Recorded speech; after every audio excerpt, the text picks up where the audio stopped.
Assalamualaikum warahmatullahi wabarakatuh. Oke, anak-anak, alhamdulillah kita dapat bertemu lagi dalam pertemuan ke-8. Sebelumnya, mari kita membaca doa menurut agama dan kepercayaan masing-masing. Berdoa dimulai.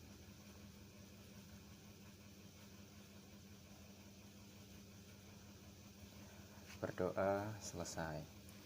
Oke, sekarang Bapak absen dulu ya. Adit ya hadir, terus Budi hadir ya. Oke. Sisil hadir.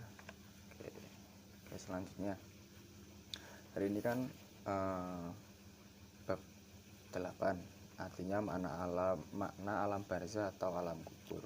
Sini ada yang tahu alam barzah atau alam kubur? Oke, nanti ya saya jelaskan. Selanjutnya manfaatnya mempelajari makna alam barzah atau alam kubur itu apa? Nanti kita sebagai umat muslim dapat mengetahui. Jadi setelah adanya kehidupan di dunia itu ada yang namanya alam barzah atau alam penantian. Alam penantian ini, sebelum kita ke alam ini, kita kan di alam dunia. Nah, itu kita harus mengamalkan perbuatan baik, harus menghindari hal-hal yang harusnya tidak dilakukan agar mendapatkan pahala seperti itu. Oke ya, langsung saja. Kalian buka halaman 117 di bab 8 ya, makna alam barzah atau alam kubur. Oke, kita baca bersama-sama.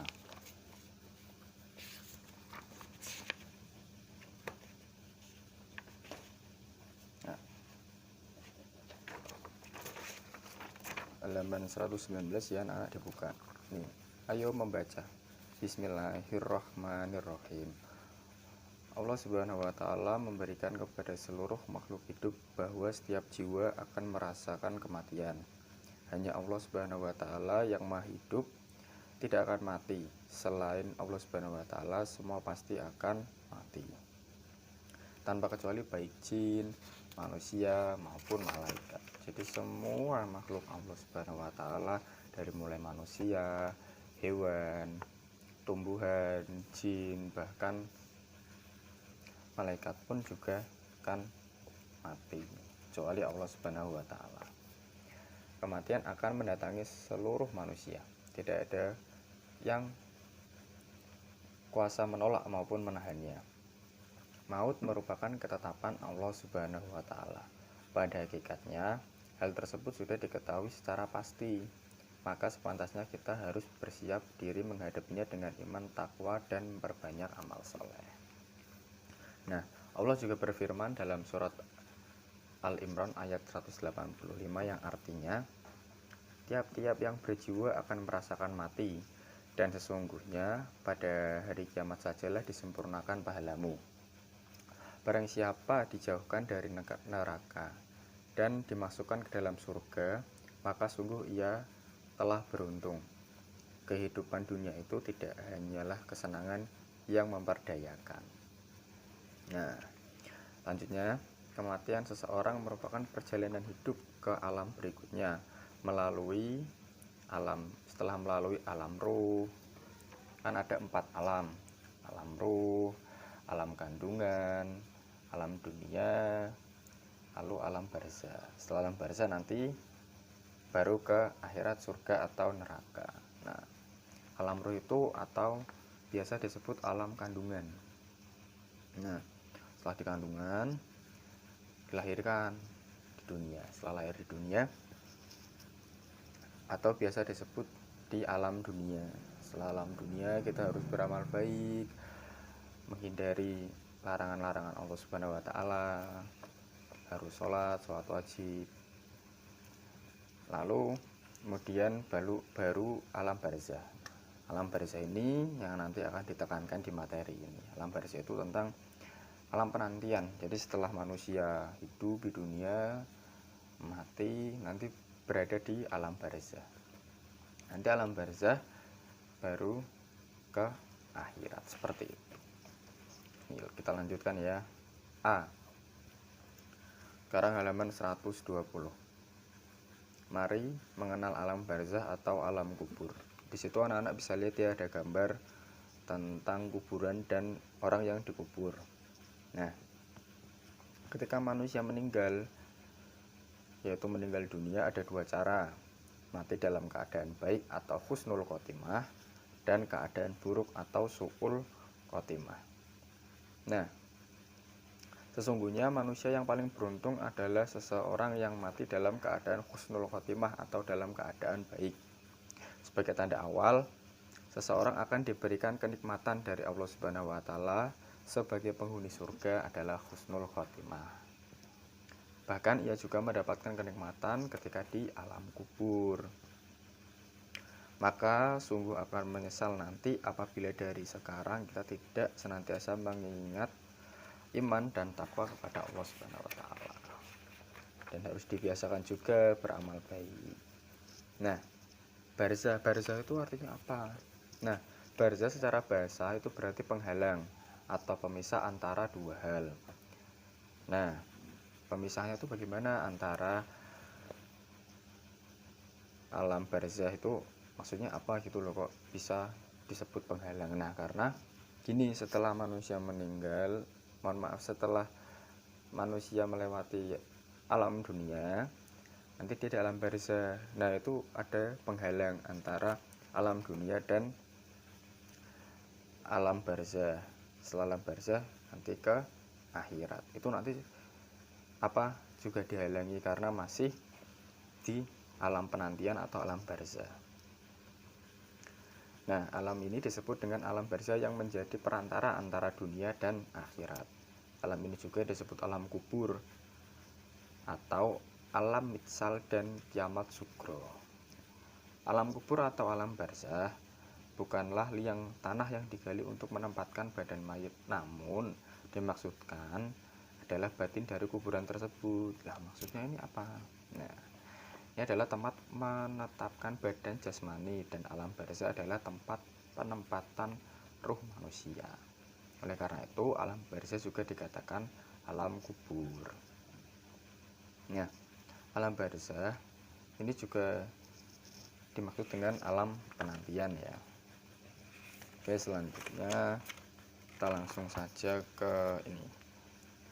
Nah, Rasulullah Shallallahu Alaihi Wasallam itu memberikan hal-hal atau harusnya yang kita hindari agar terhindar dari siksa kubur. Silahkan dibuka halaman 123. Nah, apa saja? Yang pertama, tidak bersuci setelah buang air kecil. Nah, misal kayak habis buang air kecil atau pipis, nah itu tuh dibersihkan sebersih-bersih mungkin, karena itu salah satu hal yang harusnya dihindari. Karena apa? Itu menyebabkan siksa kubur nanti. Lalu yang kedua, mengadu domba dengan kebohongan, terus berbuat guhul atau mengambil harta yang bukan haknya. Ini sama seperti mencuri ya. Terus yang selanjutnya itu membaca Al-Quran tetapi tidak mengamalkan isinya. Dia hanya membaca, yang penting aku membaca. Nah, tapi perbuatannya masih dilarang oleh agama Islam, seperti mencuri, mencemooh. Yang kelima yaitu berbuat zina. Selanjutnya memakan harta hasil riba. Terus yang ketujuh, suka berutang tetapi tidak menyelesaikan kewajibannya. Jadi utang terus tapi nggak pernah dibayar. Nah, itu kan nggak boleh. Nah, terus ada 4 amalan yang dapat menerangi alam kubur kita dan terhindar dari siksa kubur. Nah, ini hal-hal yang harus kita lakukan agar kita mendapatkan kenikmatan alam kubur atau alam barzah dan terhindar dari siksa kubur. Yang pertama itu menjaga sholat 5 waktu. Ini harus dijalankan ya, karena amal yang pertama kali dihisab atau dinilai itu adalah sholat 5 waktu. Wajib bagi setiap muslim dan muslimah itu menjaga sholat 5 waktunya. Terus yang kedua, memperbanyak sedekah. Ini bukan hal wajib, tapi dapat memberatkan amalan kita. Jadi semisal setiap hari Jumat yang laki-laki itu beramal sedikit nggak apa-apa, misal 1000 nggak usah banyak-banyak, atau 500. Nah, amal sedekah pun nggak hanya berupa uang ya, jadi bisa tenaga, bisa pikiran, bisa uang juga nggak apa-apa. Terus yang ketiga, banyak membaca Al-Quran. Ini termasuk perbuatan amal soleh juga. Jadi jangan malas membaca Al-Quran seperti itu, agar nanti bisa memberatkan amal baik kita. Terus yang keempat, memperbanyak tasbih. Nah, setelah sholat itu jangan langsung buru-buru keluar. Jadi kita berdoa dulu, bertasbih, bertahmid, beristighfar, agar amalan-amalan atau pahala kita itu terus mengalir ya, seperti itu. Nah, itu tadi amalan yang dapat menerangi. Nah, ini ada 4 penyebab siksa kubur yang harus ditinggalkan. Nah, ini jangan sampai dilakukan juga. Yang pertama, dusta atau berbohong. Misalnya kamu tadi ngambil pulpenku apa enggak gitu. Enggak, padahal yang ngambil kamu gitu. Lah itu jangan. Itu namanya kan berbohong, tidak berbicara sesuai kenyataannya. Yang kedua adalah khianat. Khianat ini adalah yang dimaksud adalah orang yang berkhianat. Nah, nanti kamu itu ya belain aku, soalnya aku nggak salah. Nah, malah pas ketemu orangnya malah temennya nuduh gitu. Nah, itu kan nggak baik. Yang ketiga adalah adu domba. Terus yang keempat, menjaga kebersihan setelah kencing ya. Jadi lalu kita lanjut. Nah, ini apa hikmahnya? Hikmah mengenal alam barzah atau alam kubur. Nah, ini hikmahnya banyak sekali ya. Ada 7 di sini di halaman 125. Itu ini. Kita harus dapat merenungkan dan mencoba mempersiapkan apa yang dapat menyelamatkan dari siksa kubur. Nah, serta menghindari perbuatan yang mendatangkan azab kubur. Nah, ini beberapa hikmah yang dapat diambil dari alam kubur sebagai berikut. Nah, kuburan itu tempat yang sempit. Nah, jadi kita harus memperluas. Memperluasnya bukan kita gali luas-luas 2 meter, 3 meter, enggak, tapi diperluas dengan silaturahmi pada tetangga, kepada saudara. Nah, kuburan itu tempat yang gelap. Nah, gelapnya itu gimana cara kita meneranginya? Ya bukan dikasih lampu, bukan dikasih penerangan senter atau dan lain-lain ya, tapi dengan sholat tahajud atau sholat 5 waktu seperti itu. Nah, kuburan itu tempat yang sepi. Nah, diramaikannya ya bukan dengan cara dangdutan, terus nyetel musik, nyetel lagu, bukan seperti itu ya. Nah, ini nanti dengan membaca ayat-ayat Al-Quran. Yang kedua, kuburan tempat binatang menjijikan. Nah, nanti kan setelah dikubur, manusia itu kan membusuk. Nanti ada cacing, ada belatung, ada ya macam-macam lah. Jadi tubuh kita tuh digerogoti di sana. Nah, dengan cara apa kita menghindari itu? Ya dengan amal soleh. Terus yang kelima, kuburan tempat malaikat mungkar dan nakir bertanya. Nah, ini yang tadi ya ditanya itu ditanyanya tentang sholatmu, apa saja yang kamu dilakukan di dunia. Nah, seperti itu. Nah, terus dunia itu masa menanam, akhirat masa memanen. Jadi untuk saat ini tuh kayak kalau kita bertani sekarang, kita lagi bercocok tanam, nanam padi atau jagung atau bawang atau kelapa atau durian, alpukat, ya banyak sekali ya. Dan nanti pas panen, nah itu nanti kita ambil. Kalau kita menanam padi ya nanti kita dapat beras, menanam alpukat ya kita dapat buahnya. Nah, nanti perumpamaannya seperti itu. Nah, di kehidupan itu juga sementara, karena manusia rata-rata hidup itu kan sekitar 60 tahun. Nah, lebih dari itu biasanya kalau saya sendiri menganggapnya bonus. Kalau nggak salah Rasul itu kan meninggal umur 63 kalau nggak salah ya, 62, 63 sampai 64 kalau nggak salah, 63-an.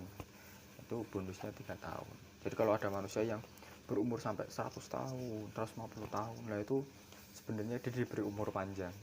Tetapi dalam umur panjangnya itu juga agak berbahaya ya, karena semakin panjang umurmu juga bisa menambah dosa-dosamu, seperti itu. Tapi kalau diiringi dengan ya sholat 5 waktu dengan baik, beramal soleh, tidak saling mencela, itu alhamdulillah nanti pahalanya tambah banyak.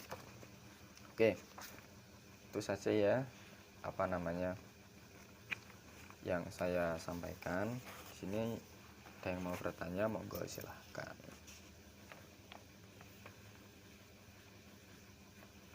Mungkin nggak ada ya, cukup. Nanti setelah ini pertemuan selanjutnya di bab 9, nanti dipersiapkan. Itu saja, kurang lebihnya mohon maaf. Oke, kita berdoa terlebih dahulu ya. Rabbana atina fid dunya hasanah wa fil akhirati hasanah wa qina adzabannar. Walhamdulillahi rabbil alamin. Wassalamualaikum warahmatullahi wabarakatuh.